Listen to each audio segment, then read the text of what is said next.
cerita tentang Maricel Apatan.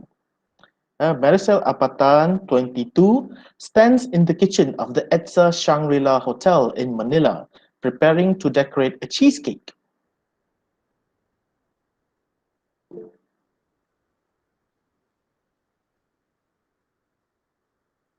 Preparing to decorate a cheesecake. It would seem to be a routine task for a pastry chef, but Maricel is no ordinary chef. She has no hands.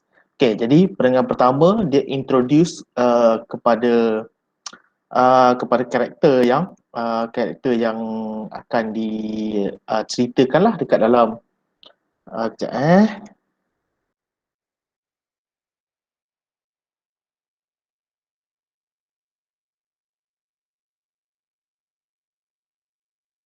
Okay, jadi dia introduce karakter yang akan diceritakan dekat dalam passage ini, iaitu seorang pastry chef. Dan dia bukannya calon-calon pastry chef ya. Kalau kamu tengok dia bekerja di Shangri-La Hotel, ya, salah satu daripada hotel yang paling berprestige di dunia lah. Bila kita cerita tentang hotel, cerita tentang yang 6 bintang ke atas tu, tu Shangri-La sebahagian daripada dia lah. Her disability, however, barely slows her down. Using her wrists, Maricel coats the side of the cake with crushed nuts. Next, she grips a chef's knife tightly between her hip and left inner elbow and uses her left wrist to delicately slice grapes, kiwi, and strawberries in half. In short order, she arranges the fruits on the cake, adds blueberry filling, and stacks an eggplant chocolate curl on top. When I first saw Maricel, I was worried she might hurt herself when using a chef's knife, but that has never been a problem, says sous chef Ariel Reyes, Maricel's manager. She does not get special treatment and works just as hard as the rest of the chefs. Jadi Maricel ialah seorang pastry chef, chef yang kerja dia buat pastry lah, kan? Kerja dia buat pastry di hotel ini, dan walaupun dia tak ada tangannya, dia punya kedua-dua tangan dia terminate di wrist, ya, sampai pergelangan tangan sahaja. Dia tak ada tangan. Dan manager dia kata, ya, sous chef, ini cara sebut dia sous, ya, sous. Perkataan ni. Cara sebut dia sous chef.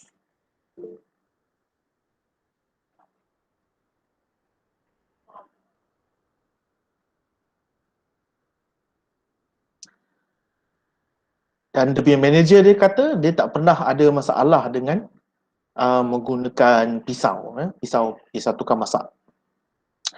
Maricel has come a long way since that ordeal. Okay, perkataan ni, ordeal.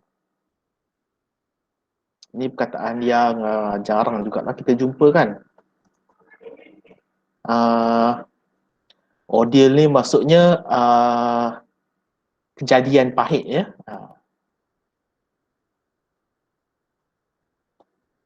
Ordeal ni ialah kejadian yang pahit. It was September 25th to the year 2000. At the age of 11, she went with her uncle to draw water at their farm in a remote area of Zamboanga City, Mindanao. Along the way, 4 men armed with long knives attacked them.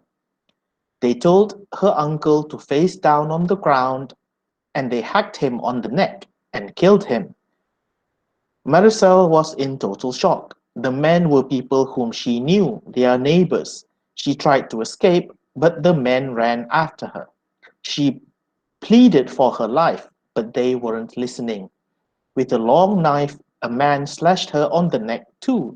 Maricel fell onto the ground and lost consciousness.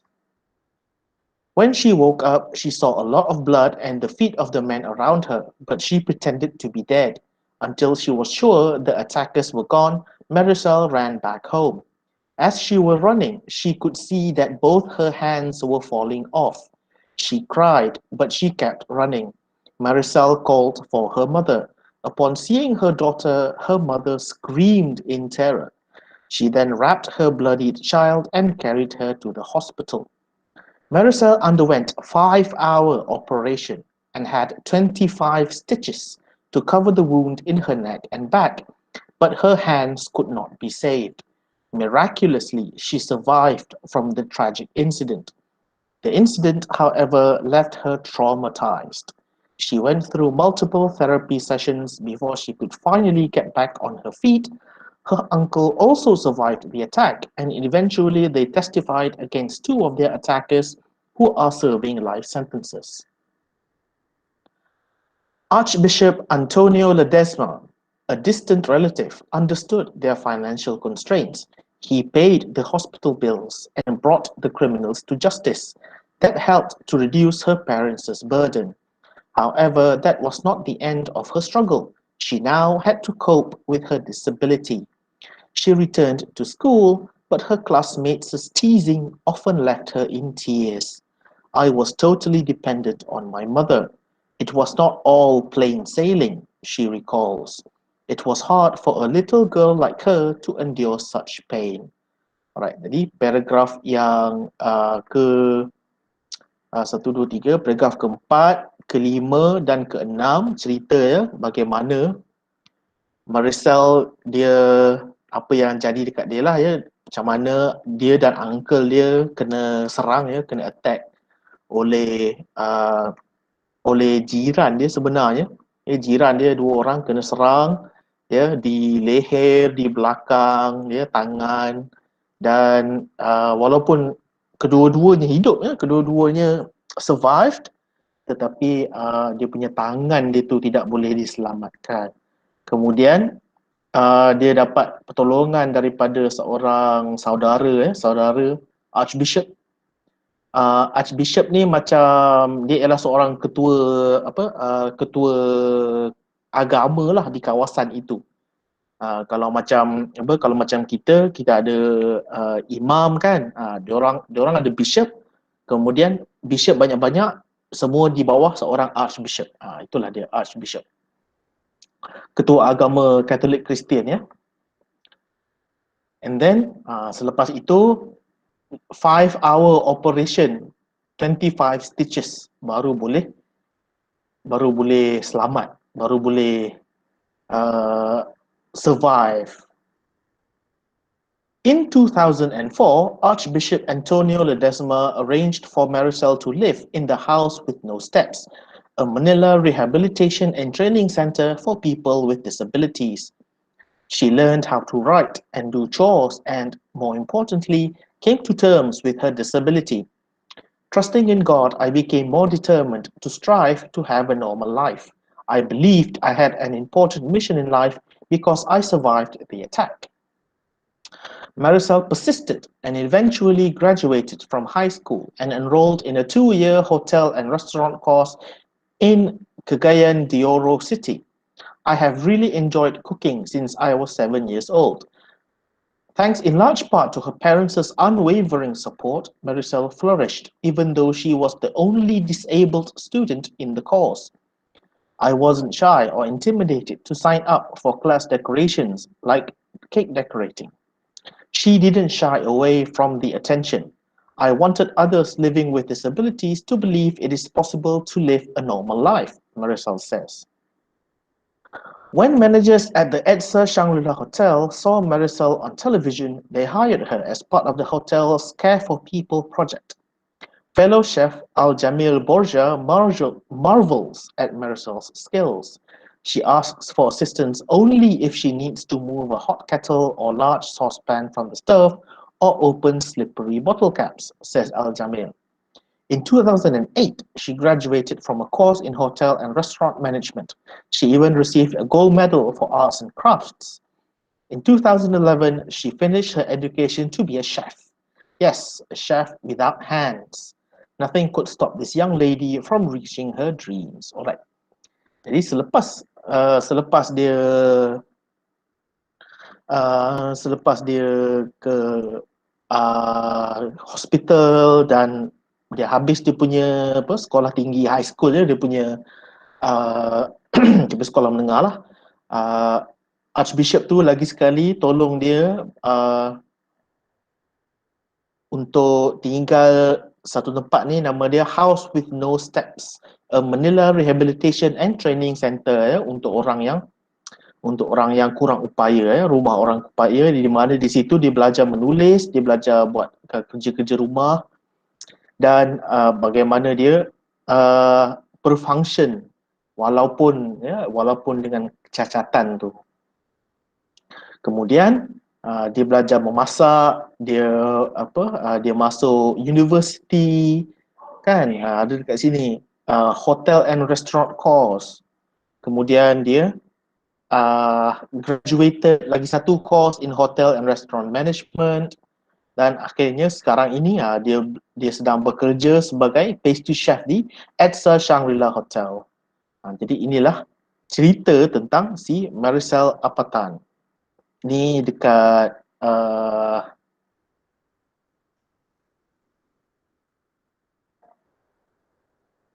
ni dekat the Philippines ya. Ini dekat the Philippines. Filipina. Okay. Next, kita pergi kepada dia punya soalan-soalan dia. Alright, from paragraph 1, who is Maricel Apatan? Okay, sebelum kita mula menjawab, ingin cikgu ingatkan bahawa dekat dalam SPM nanti tak semestinya akan ada tau ni from paragraph 1 ni ya. From paragraph 4 ataupun from paragraph 5 tak semestinya ada. Dia kadang-kadang ada, kadang-kadang tak ada. So cikgu akan ajar kalau tak ada macam mana nak jawab soalan ni. Contohnya macam kalau katalah from paragraph 1 ni tak ada, who is Maricel Apatan? Kamu kena pay attention kepada perkataan is. Kamu kena pay attention kepada perkataan is. Is itu menunjukkan dia dalam present tense, apa yang sekarang, present tense. Maka kamu tengok dekat sini, kalau dekat seluruh passage ini ada banyak dia cerita. Sebenarnya keseluruh ni cerita tentang Maricel Apatan. Tetapi kalau dalam present tense, yang mana satu jawapan dia? Kalau dalam yang present tense, jawapan dia ialah inilah. Dia ialah pastry chef kan, sebab dia dalam present tense. Sebab tu ada is. Perkataan is itu. Maka jawapan dia, Maricel Apatan is a pastry chef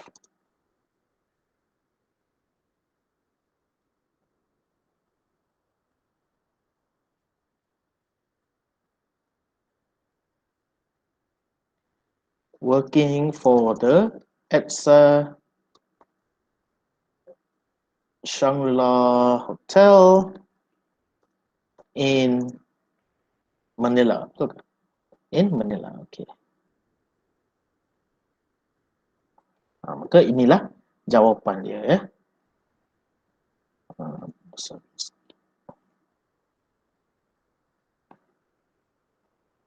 Jadi jawapan dia ialah Maricel Apatan is a pastry chef working for the Edsa Shangri-La Hotel in Manila, sebab dia ialah dalam present tense. Kalau kamu tengok dekat sini, first paragraph tu kata ada perkataan stands. Ada perkataan stands. Itu pun menunjukkan bahawa in present tense, sekarang, maka sekarang ini dia bekerja di Shangri-La Hotel. Dia tak kata who was her, kata who is. Maka itulah jawapan dia. Alright. Harap boleh faham ya. And then from paragraph 4, what was the ordeal that Maricel experienced? What was the ordeal? From paragraph 4, kita tengok, dia kan ada ordeal kat sini kan.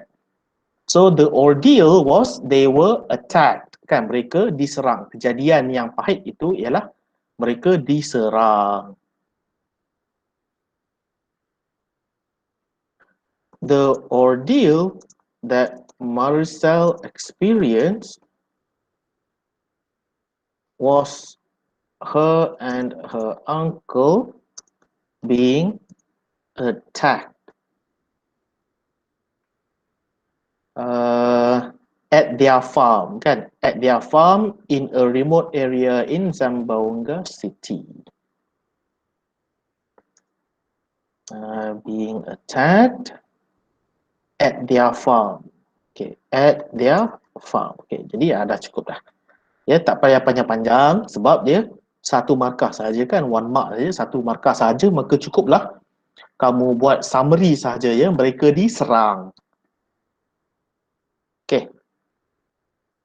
Tapi apabila kamu jawab soalan macam ni, pastikan kamu menjawab dengan ayat yang penuh lah. Ya, tak boleh kamu kata she and her uncle was attacked at their farm. No, ya, kena jawab daripada mula lah. The ordeal that Maricel experienced was.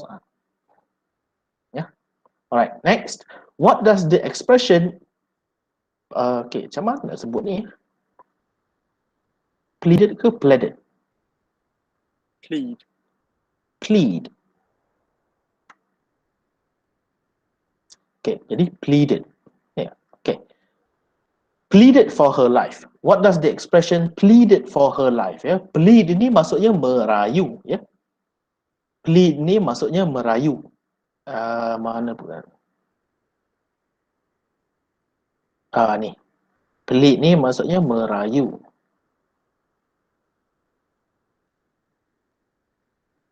Ya, merayu.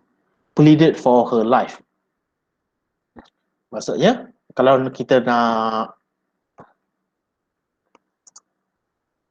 the expression means she was begging her attackers to not kill her. Kan? Pleaded for her life. Maksudnya dia beg lah kan, dia merayu supaya penyerang-penyerang dia tidak membunuh dia ya. Dia merayu. Which phrase has the same meaning as passed out? Jadi passed out ni maksudnya pengsan lah, pengsan ataupun pitam ya. Jadi phrase yang sama ialah lost consciousness, hilang kesedaran. Kan, hilang kesedaran lah pitam kan. The phrase lost consciousness has the same meaning as passed out. Okay. Jadi itulah jawapan dia ya. Kat sini, lost consciousness. Hilang kesedaran. Right. Kalau ada masalah, kalau ada soalan, tolong angkat tangan dalam chat ya. Okay, from paragraph 5, what did she do to stay alive? Okay, what did she do to stay alive? Kita baca dekat sini, when she woke up, she saw a lot of blood and the feet of the men around her, but she pretended to be dead until she was sure the attackers were gone. Until she was sure that her attackers were gone. Jadi, what did she do to stay alive? To stay alive, Maricel pretended to be dead and waited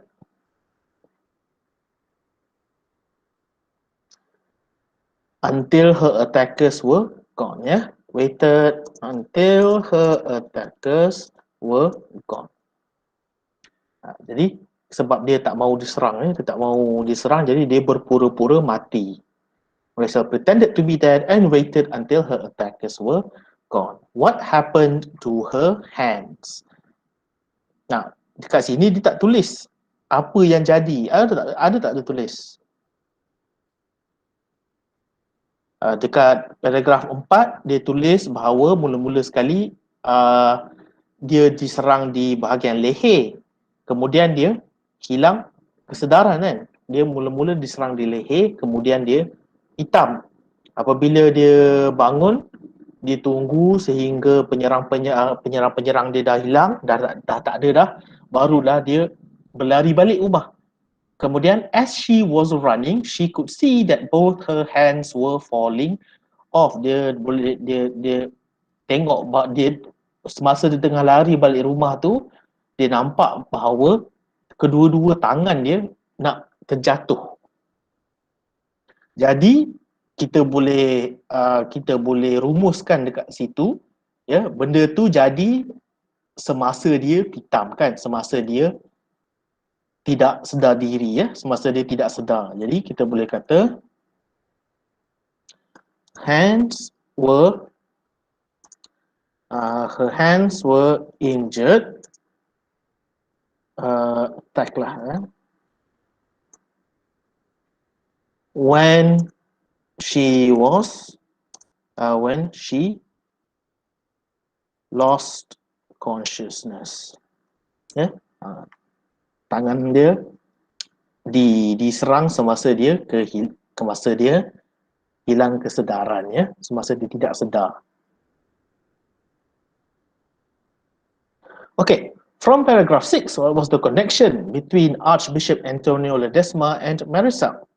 Alright, paragraph 6 dia tulis kat sini kan. Nah, dia dah tulis, dia dah ada jawapan dekat sini, a distant relative, ya. Jadi Archbishop Antonio Ledesma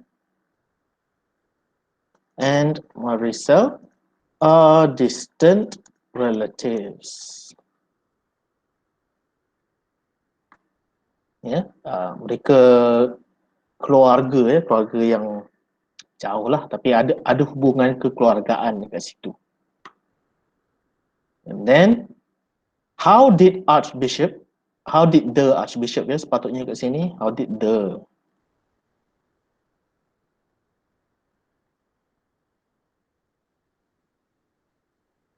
did the Archbishop show support towards Marisol?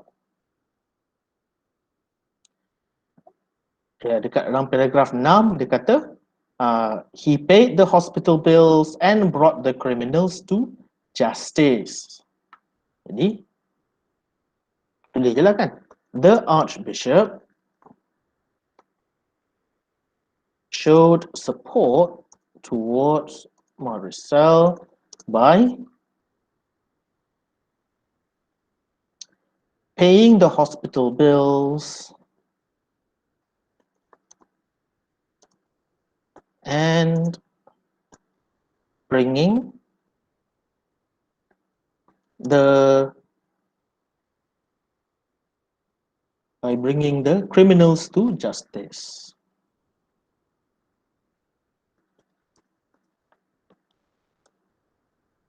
And by paying the hospital bills and bringing the criminals to justice. And then, in your opinion, what kind of person is Marisol? In your own words, give a reason to support your answer. Okay. Jadi, of course lah, jawapan yang ini bergantung kepada kamu. Ya, dia bergantung kepada kamu. Macam mana kamu nak jawab, macam mana kamu nak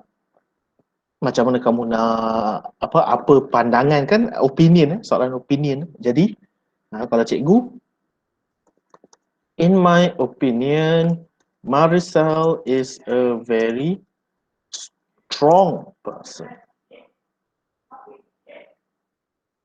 Kejap ya.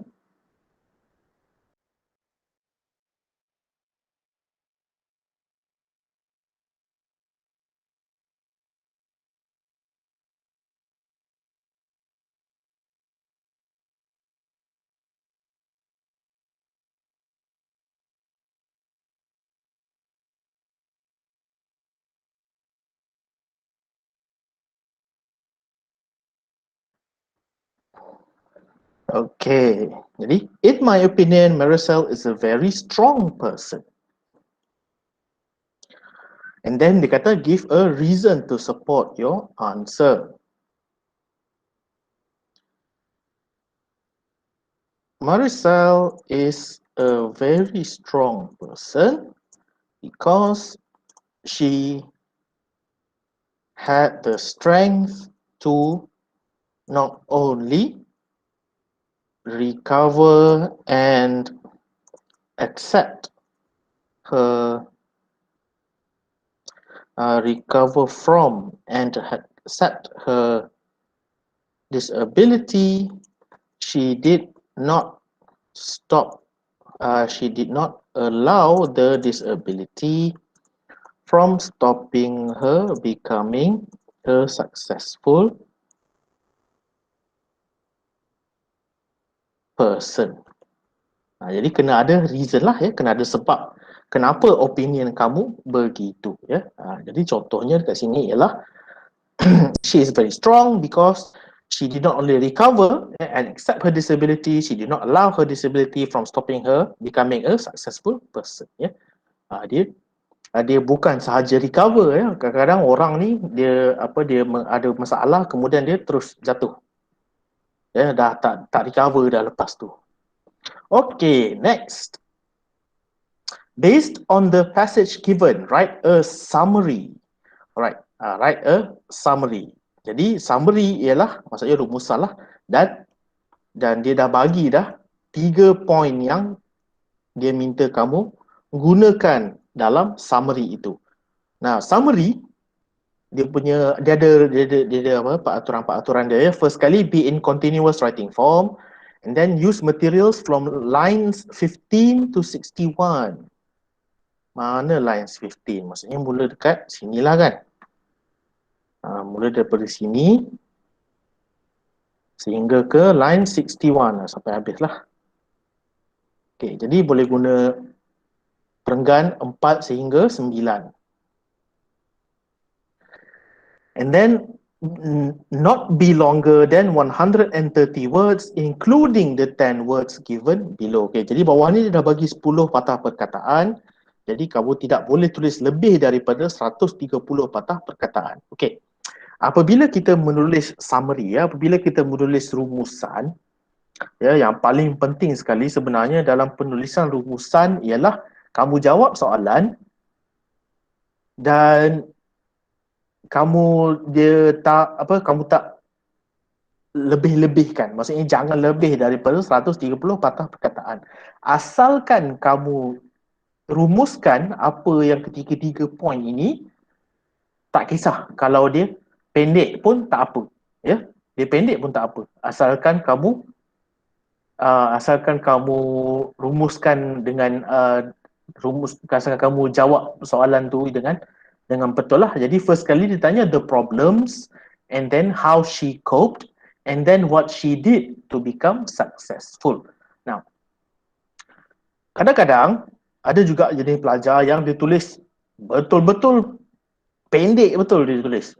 Ya, kadang satu poin ni satu ayat, satu poin ni satu ayat, satu poin ni satu ayat. Takut apabila jadi macam itu, kamu tidak cukup markah ya, kamu tidak cukup markah untuk sebab kalau kamu tengok summary ni ada 15 markah kan. Jadi seboleh-bolehnya kalau macam satu poin ni dapat 3 ayat ke, cantik lah kan. Alright, first kali ialah the problems faced by Maricel. Jom kita buat sedikit rangka. Ya, jom kita buat sedikit rangka. First kali dia minta the problems faced by Maricel, and then dia minta how she coped with her disabilities, and then dia minta what she did to become successful. Okay. Dan 3 benda ni kamu akan dapat daripada atas ni lah kan. Right. So first kali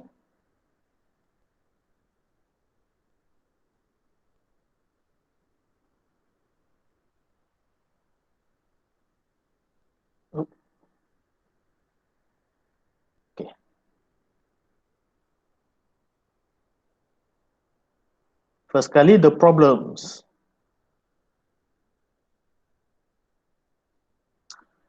Now, memanglah itu banyak benda yang kamu boleh cerita kan, problems dia, apa yang jadi secara detail, banyak betul detail dekat sini ya. Tetapi sebenarnya dia punya, kalau kamu nak rumuskan ya, dia sangat-sangat simple.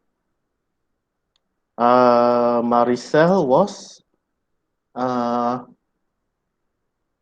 attacked during her childhood, resulting in multiple injuries and her losing both hands. Itu ialah satu masalah, kan? Kemudian masalah yang kedua ialah inilah apa, dependence, ya, dependence, kan? Masalah selepas dia dah recover daripada dia punya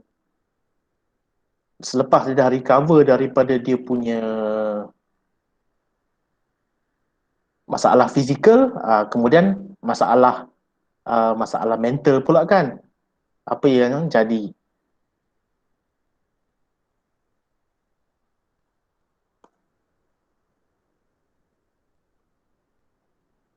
She struggled to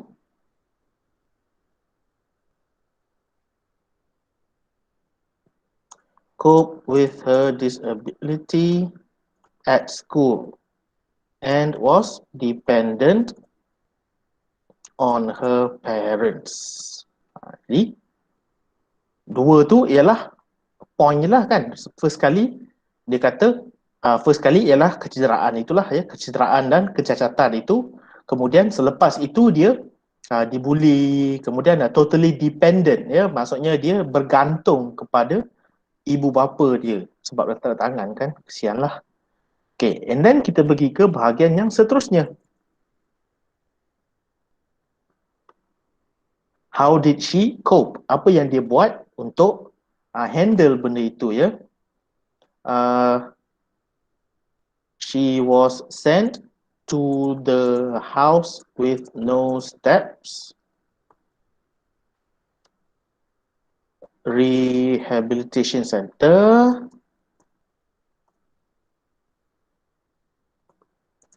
to learn how to cope and come to terms with her disability. Kan, dekat sini dia belajar macam mana dia nak buat kerja dan dia apa dan macam mana dia nak terima lah, ya, terima hidup dengan kecacatan itu. Kemudian dia ada tulis juga dekat sini,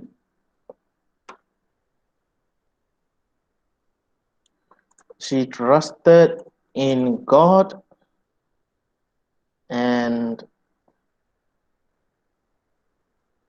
persisted in living. Okay, kan, dia terus hidup dengan kepercayaan kepada Tuhan, ya. Alright, and then dia tanya, what did she do to become successful? Okay, of course lah, apa maksudnya successful tu? Successful tu maksudnya dia ada pekerjaan, kan? Kat asal tadi dia kata dah ada pekerjaan sebagai seorang pastry chef. Okay, and then dia ada tulis dekat sini, she studied cooking, which she has passion for, and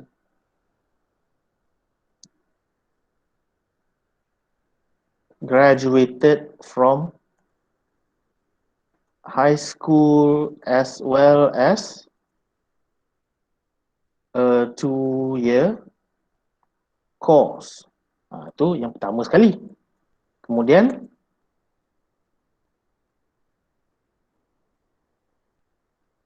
she also graduated from a course in hotel and restaurant management and worked as a chef, as a fully qualified chef and capable chef.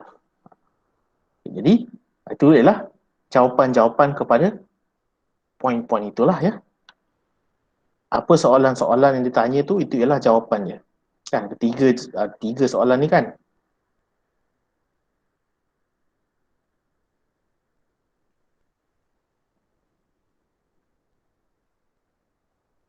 Alright.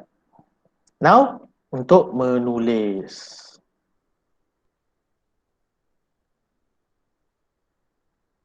Okay, kita kena mulakan kita punya summary dengan on the summer tu ya. On September 25th, 2000, her ordeal began when she was attacked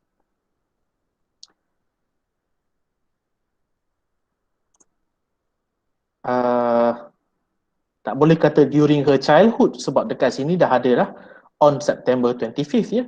Dekat sini dah ada dah on September 25th, jadi kita tak boleh kata during her childhood. So when she was attacked at her uncle's farm ke? Jom kita tengok.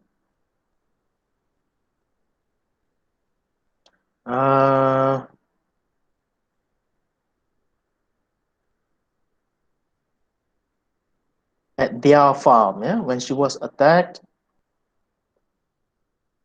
at their farm. The attack resulted in multiple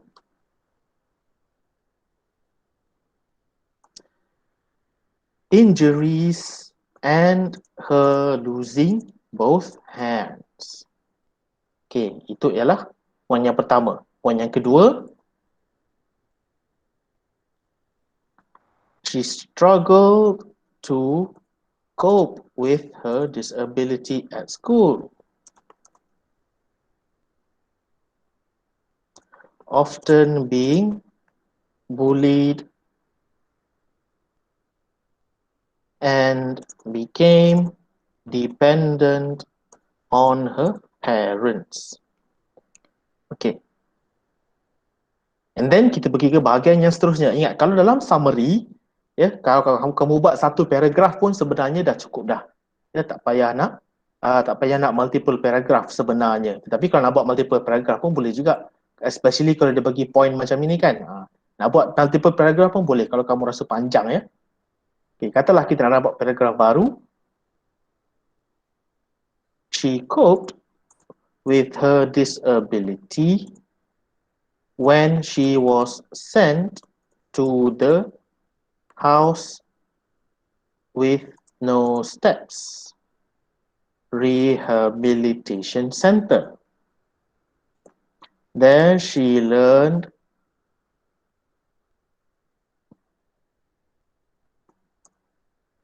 how to cope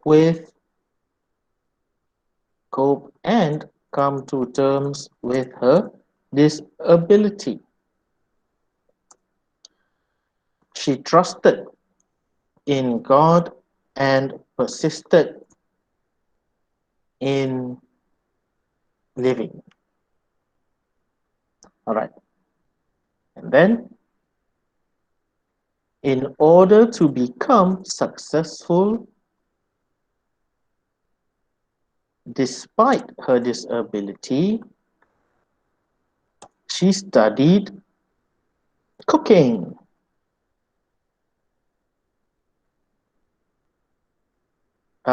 First kali kena tulis graduated ya. Graduated from high school, and because she has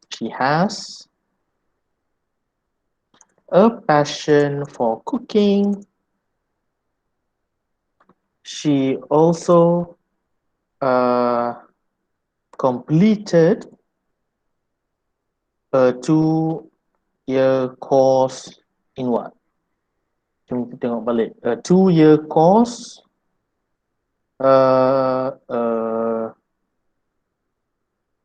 2-year hotel and restaurant course. Okay. Ya ke? Jom kita tengok balik. Itulah 2-year hotel and restaurant course. Yeah. 2-year hotel and restaurant course. Okay. She was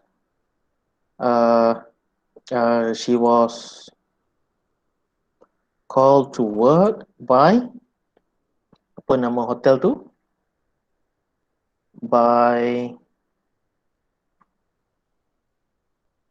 it's a Shangri-La Hotel.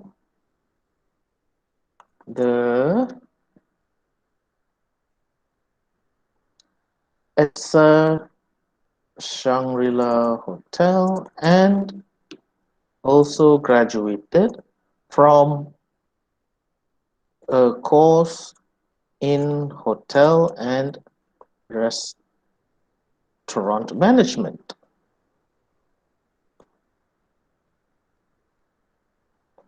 And now works as a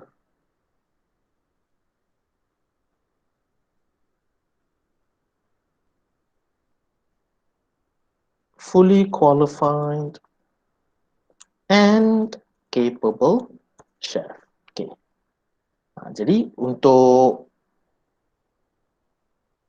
menjawab setiap satu daripada tiga ini, kan, first kali kita cerita tentang the problems, kemudian kita cerita tentang how she coped with the disability, kan, dia pergi rehabilitation center, then she trusted in God, and then finally what she did to become successful, she completed her education lah, yeah? She completed her education in order to become successful. Itulah what she did, ya. Okay, so inilah summary dia. Daripada sepanjang-panjang itu, dia dirumuskan kepada ini sahaja, ya. Right. Jadi sebab tak ada soalan, cikgu teruskan, ya. Right, next is a poem. Right. Now, a poem, kalau dekat sini kamu perasan kan, kalau yang tadi tu ditanya tentang paragraf kan, yang ini ditanya tentang stanza, ya. Satu stanza ni maksudnya satu yang inilah, ya. This is one stanza. Kadang-kadang dia ada 4, kadang-kadang ada 6, kadang-kadang ada 8, tak kisah pun ada berapa, tetapi dia kalau ada break tu, itulah dia punya satu stanza, ya. Alright, dia punya poem dia punya tajuk dia ialah What Has Happened to Lulu. What has happened to Lulu, mother? What has happened to Lou? There's nothing in her bed but an old rag doll, and by its side a shoe. Why is her window wide, mother? The curtain flapping free, and only a circle on the dusty shelf where her money box used to be. Why do you turn your head, mother, and why do teardrops fall? And why do you crumple that note on the fire and say it is nothing at all? I woke to voices late last night. I heard an engine roar. Why did you tell me the things I heard were a dream and nothing more? I heard somebody cry, mother, in anger or in pain. But now I ask you why, mother, you say it was a gust of rain. Why do you wander about as though you don't know what to do? What has happened to Lulu, mother? What has happened to Lulu? Alright. Jadi, ini ialah sebuah poem tentang penulis ada kaitan lah dengan Lulu ni, ya. Mungkin kakak, mungkin Lulu ni kakak dia, atau mungkin Lulu tu ialah adik dia, not sure. Kita tak tahu apa kaitan dia dengan Lulu ini. Tetapi kalau kita baca setiap stanza dan kita fahamlah, oh, dia tengah tanya mak dia, kemudian dia tanya mother dia, and then mother dia ada reaction. Jadi daripada situ kita boleh teka lah apa yang jadi, kan. Okay, first kali dia kata, what has happened to Lulu, mother? What has happened to Lulu? There's nothing in her bed but an old rag doll and by its side a shoe. Jadi dia punya bilik dia dah kosong. Dia punya bilik dia, atas katil dia dah tak ada dah. Ya, dah tak ada dah. So Lulu dah is not in the house anymore. Itulah yang first paragraph ni cuba nak cakap, ya. And then second paragraph kata, why is her window wide, mother? The curtain flapping free, and only a circle on the dusty shelf where her money box used to be. Jadi Lulu ni dia ambil duit dia, dia punya money box dia ambil duit, dia ambil kotak yang mengandungi duit dia daripada shelf tu, kemudian dia lari melalui tingkap je. And then ada nota lah, ada nota yang daripada Lulu tu diberikan kepada mak dia, yang mak dia bakar, kan? And why do you crumple that note on the fire? Ya, kenapa? Ya, kenapa ibu meronyokkan nota di atas api itu? Ya, okay. And then I woke to voices late last night. I heard an engine roar. Jadi late last night, lewat malam tadi, ada bunyi enjin. Kemudian kat situlah. Jadi dekat sini kita boleh baca yang bahawa sebenarnya penulis ini sedang ceritakan tentang Lulu ini lari daripada rumah. Okay, in stanza 1, what item can be seen on Lulu's bed? On Lulu's bed. There's nothing in her bed but an old rag doll and by its side a shoe. Jadi kat sini the shoe ni is beside the bed, ya, on its side. So on the bed is an old rag doll. An old rag doll can be seen on Lulu's bed. Okay. And then in stanza 2, what does the line, the curtain flapping free, indicate? Kita dah bincang tadi, ya, the curtain flapping free ni kerana dia punya tingkap dia dibuka luas, ya. Dibuka luas, jadi dia punya curtain dia pun flapping lah. The line indicates that Lulu exited the house through the open window. Open window ke open windows? Her window, ya, one window.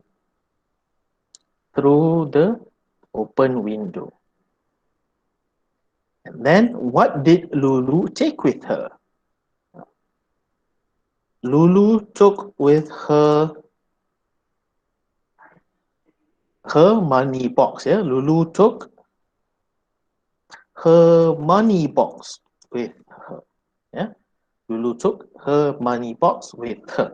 All right, the number of teenagers running away from home is on the rise. Yang ini cikgu nak student jawab. Yang ini cikgu nak student jawab. The number of teenagers running away from home is on the rise. Ya, bilangan pelajar yang lari dari rumah, ya, sedang meningkat. What could be the reasons? Apakah sebab-sebabnya? Kelas, cuba fikir sedikit. Dua sebab kenapa pelajar, kenapa teenagers, bukan pelajar pun, ya, teenagers. Kenapa teenagers lari dari rumah? Ada idea tak? Family problems such as? Takkan kamu nak tulis kat sini family problems saja? Bentangkan lagi. Kalau kamu nak menjawab SPM sekarang ni, ini soalan kamu, kamu nak jawab apa?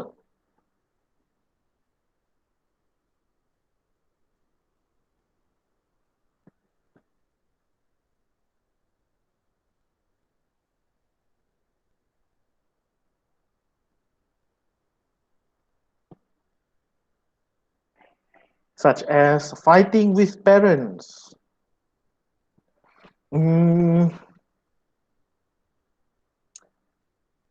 Mom and dad always fighting.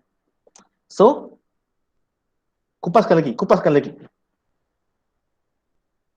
Apa yang menyebabkan dia nak lari? Bergaduh dengan ibu bapa terus lari? No. Ya.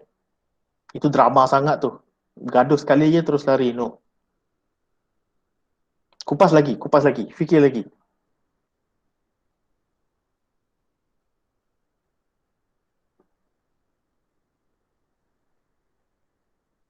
Ya, contohnya katalah kita ambil mom and dad are always fighting, kan. Jadi kita boleh kata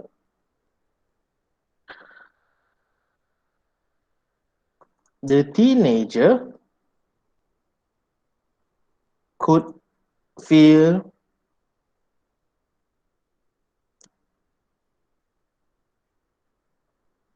very stressed uh,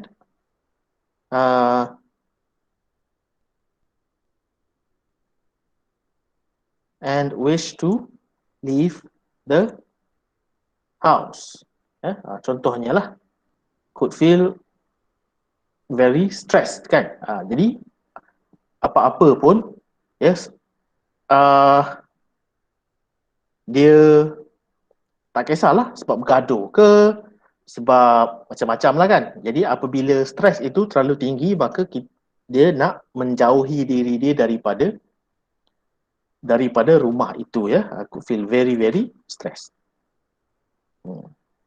Lagi selain daripada stres, apa lagi?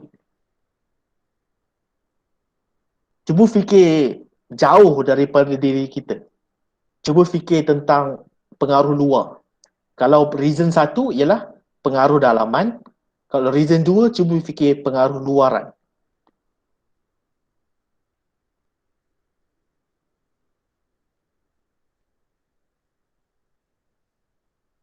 Ada tak?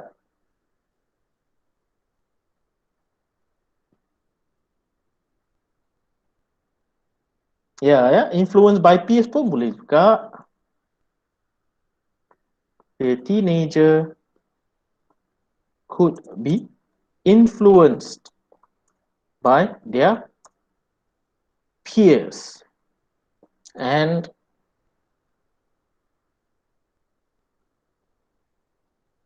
to run away from home. Ya, influenced by peers pun boleh juga. Ya, sebenarnya banyaklah sebab dia, banyaklah sebab dia. Bila kita cerita tentang lari dari rumah ni kan. Ya, peers itu ialah rakan seumur, rakan sebaya. Alright. Jadi ya, banyak lagi tak? Oh, lepas ni ke?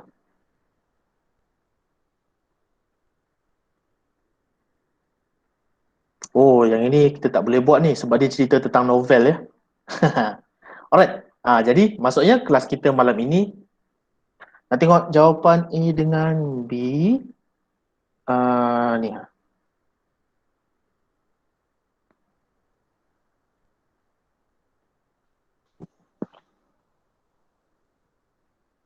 Alright. Jadi sebelum cikgu tamatkan kelas ada soalan tak?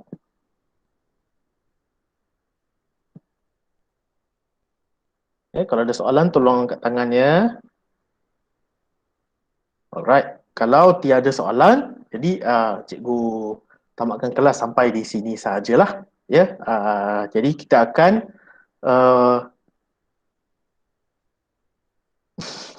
tak apa, tak apa. Salin. Don't worry. Cikgu ada lagi kat sini. Kalau dah habis beritahu. Tetapi cikgu tamatkan kelas lah bagi kalau ada student yang cikgu pun sebenarnya ada benda nak buat juga kejap lagi ni. So kalau tak sempat salin tu, sekejap lagi kamu tengok dia punya video YouTube dia ya. Alright. Jadi kita jumpa lagi minggu hadapan insya-Allah ya. Dan mungkin minggu depan cikgu suka kalau kita boleh tengok writing sebenarnya. Tapi sebenarnya kalau cerita tentang poetry ni pun sebenarnya sangat-sangat menarik ya. Kalau kamu tengok tadi, dia cerita sebuah situasi dengan dia tanya ibu dia je sebenarnya yang tadi tu kan. Dia tanya ibu dia saja. Tetapi daripada pertanyaan kepada ibu dia tu, kita boleh bayangkan situasi tu. Jadi poetry ni sebenarnya sangat-sangat menarik. Alright, jadi kita akan sambung lagi kelas minggu hadapan. InsyaAllah ya, jumpa lagi minggu depan. Bismillahirrahmanirrahim. Assalamualaikum warahmatullahi wabarakatuh.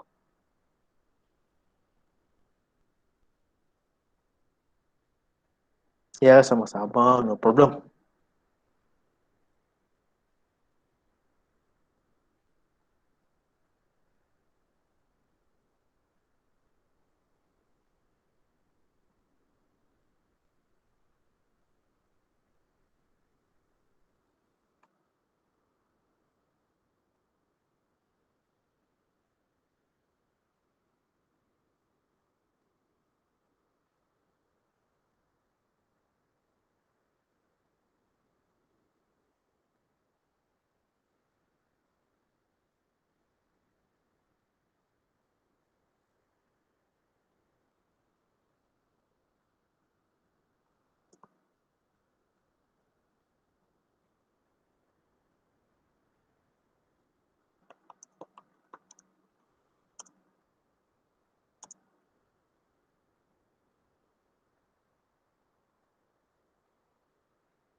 Alright, and that is the end for tonight's class, inshallah. Thank you very much.